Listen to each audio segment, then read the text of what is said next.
for one, allowing me to be your guest speaker tonight, but then also for welcoming me into your detachment so graciously. As I looked at the detachment a couple days ago, I realized that this is a very symbolic detachment, a detachment that's reaching its 75th year of existence very soon, after being started in 1946 by Commandant Joe Fiore.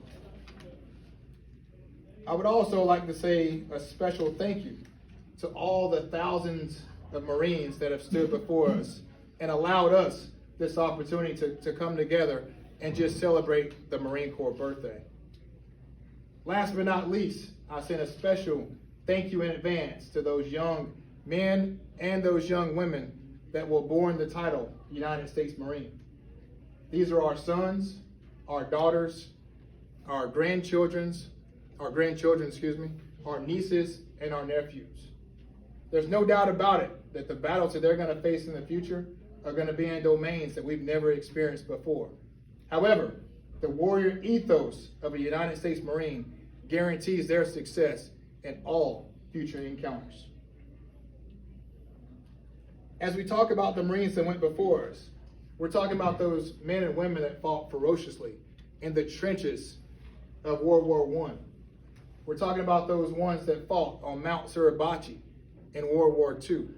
We're talking about the ones that fought in the frozen tundras of the Korean War, the rice paddies of Vietnam, the sands of Operation Desert Storm and Iraqi freedom, and most importantly, as far as recently goes, Operation Enduring Freedom in Afghanistan.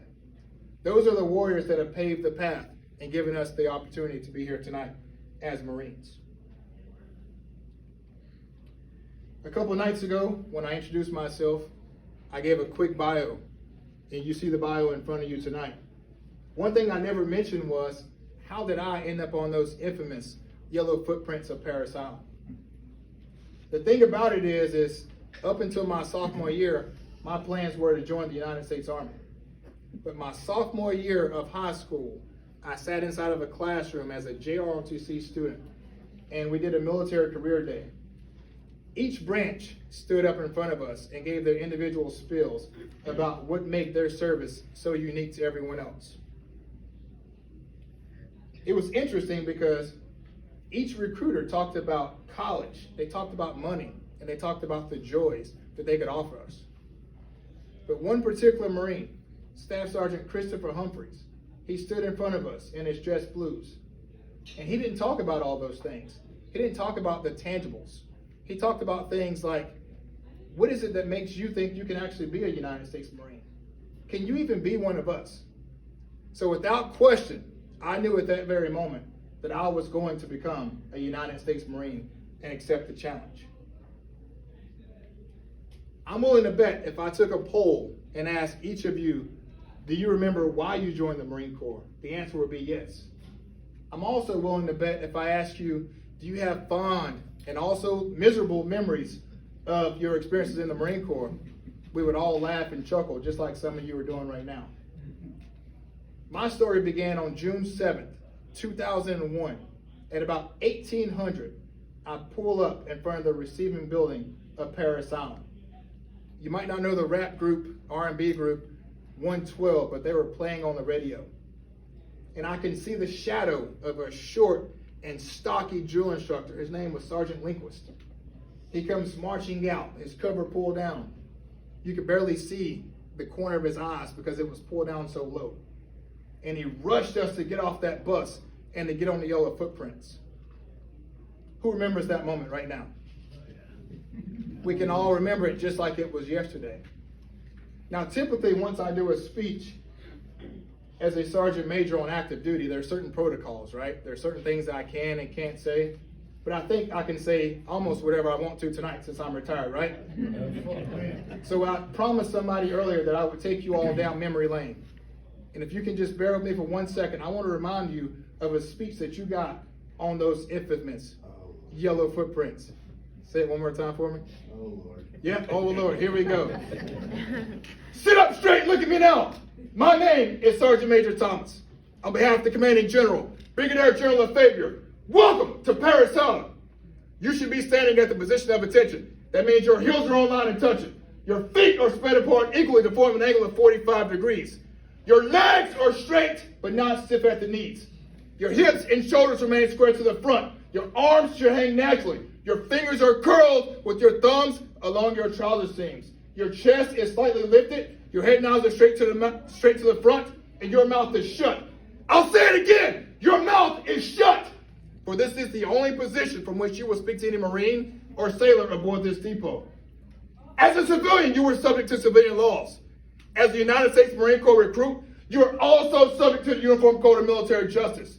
For now, you should be aware of 3 main articles, because each of which is punishable at the commanding officer's non-judicial punishment or court-martial.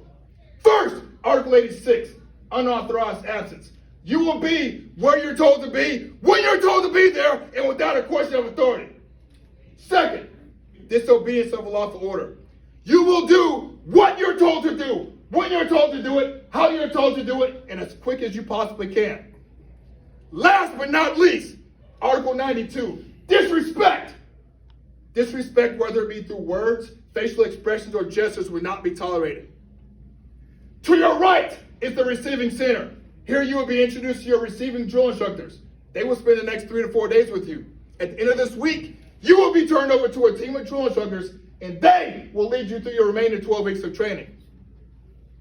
Here, on the very footprints you stand, tens of thousands of Marines have stood before you, many of which have given their life in defense of our core and country. My question for you, are you prepared to do the same? That was 20 years ago on June 7, 2001. Some of you are probably way before that. But that story, that actual speech, hasn't changed one bit since the 1950s. So that was my story as far as how it began. As I look back on it, it actually reminds me of a lot of different things. It reminds me of the beautiful joys that we share as United States Marines. Those are the things that we all have been through, and we can all say that we can suffer it. The thing about it is, on the 10th of November, regardless of where you are as a United States Marine, you're going to stop. You're going to break open maybe an MRE.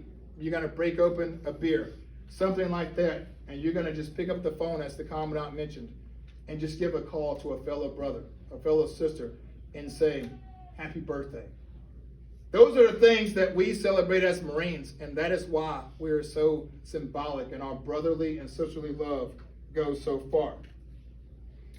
As Marines, we have been in some of the worst places known to Americans. In fact, many Americans don't even know the places that United States Marines have landed. And that's what makes us so unique as Marines, because we're not going to sit there and tell you about it, because we did it, because we were told to do it, and we enjoy to do it at the same time. We're talking about places that we have minimal gear. We're talking about places where we have no reinforcements that are going to be able to support us within the next 3 or 4 days, possibly even longer than that. We're talking about places where the enemy is danger close to us. But we know on the 10th of November, we're going to stop and we're going to celebrate. And once it's done, we'll get back to doing the dirty things that we do as United States Marines. The thing about it is, the Marine Corps is the only branch of service that recruits people specifically to fight. You see, the Army talks about professional development and being an army of one. The Navy promises you travel and adventure. And the Air Force promises you job security and a great way of life. Now, don't get me wrong. Those things are good, but that's not why we joined the United States Marine Corps. I also didn't mention the Space Force. Intentionally. Because I don't know what they do, so I'm going to move on from them. But the point behind it all, and missing from all the facts, is it's the Marines' trade to suffer. We suffer as Marines, but we enjoy to suffer. We suffer so that Americans can sleep peacefully at night. We know that once you join the Marine Corps, you might have to give your life in defense of our core and country. We know that you might have to take the life of another human being. And we're okay with that, because that's what we do as United States Marines. Now, I'm not going to sing the Marines hymn tonight, but let's just think about some of the words that are inside the Marines hymn And this is just another bragging point about the United States Marines. We fight our country's battles in the air, on land, and sea. First to fight for right and freedom and to keep our honor clean. In many a strife, we fought for life and we never lost our nerve. Those are the things that we talk about in our service song, which are completely the opposite of the other branches as they brag about themselves. So as I say that, I say it for this purpose. The choice is very clear. When you join the Marine Corps, you join it to support a legacy and to take a life if you need to support somebody else. Also cherish on the fact that if you're a self-declared enemy of America, that once you meet a United States Marine in combat, you know hell has just begun for you. You realize that your health record, once you met that Marine, is going to do one or two things. One, we're going to make your health record a lot larger because of the injuries we're going to give you. Or alternatively, we're going to close your record as we lower your blood pressure down to zero. Because that's what we do as United States Marines. Hurrah! Hurrah! As I mentioned a couple of minutes ago and earlier this week, my last duty station was as the Sergeant Major of Recruiting Station Harrisburg. And I stand before you, I'm just as sorry, thank you. Yeah, you're right, you're all on it, you got me going. And I stand before you on behalf of the Commandant of the Marine Corps, General Thomas Berger, and also the Sergeant Major of the Marine Corps, Sergeant Major Troy Black, to give you one message. Your Marine Corps, our Marine Corps, stands just as lethal tonight as it did 246 years ago when the Second Continental Congress authorized the raising of two Marine battalions. What those Marines didn't know on that particular date was on January 27th, 1778, just a few short months later, they were going to be tested the first time as they battled in the Bahamas, the Battle of Nassau, if you've ever heard of it. But on the same note of recruiting, each year our Marine Corps produces about 36,000 basically trained United States Marines between Parris Island and also San Diego.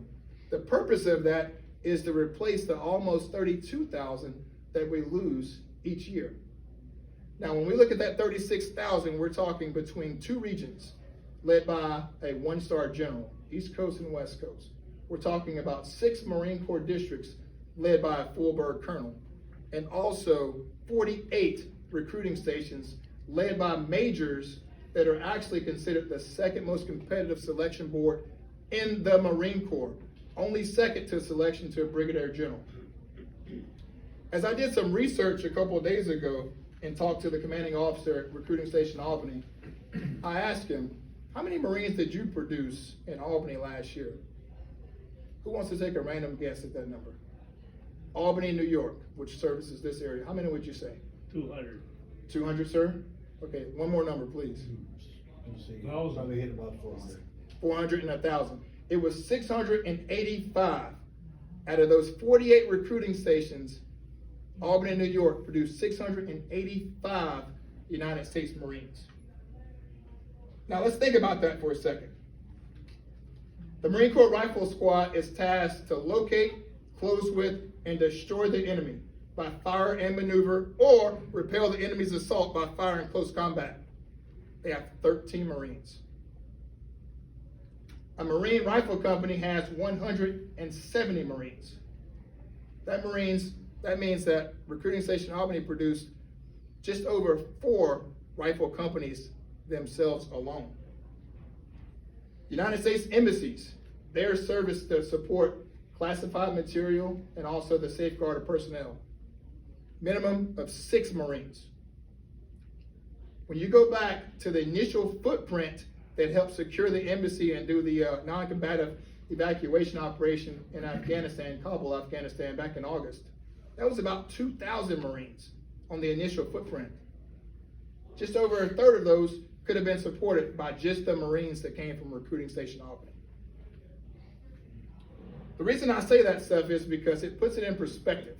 It puts it in perspective of what we do as far as active duty Marines, but also the correlation of what we do as we transition out. Prime example will be the Marine Corps League. The things that you all are doing, whether it be as a former service member or as a spouse that's supporting different events, is phenomenal. I can say this after retiring from 20 years in the Marine Corps. The connections I had between the American Legion, the VFWs, the Marine Corps League, you all have covered our butts in more ways that you could have ever imagined. The Marine Corps only has about 181,000 Marines active duty right now. As you know, we're the smallest service. We're always the brokest out of all the services as well. We don't have the money, we're not gonna get the money. But we have people like you that support us. So I can stand up here and talk all night, but the point is really simple. One, I know you don't wanna hear me talk anymore. Two, I'm getting hungry. And three, I'm ready for a drink. So God bless you all. Semper Fidelis. Happy birthday.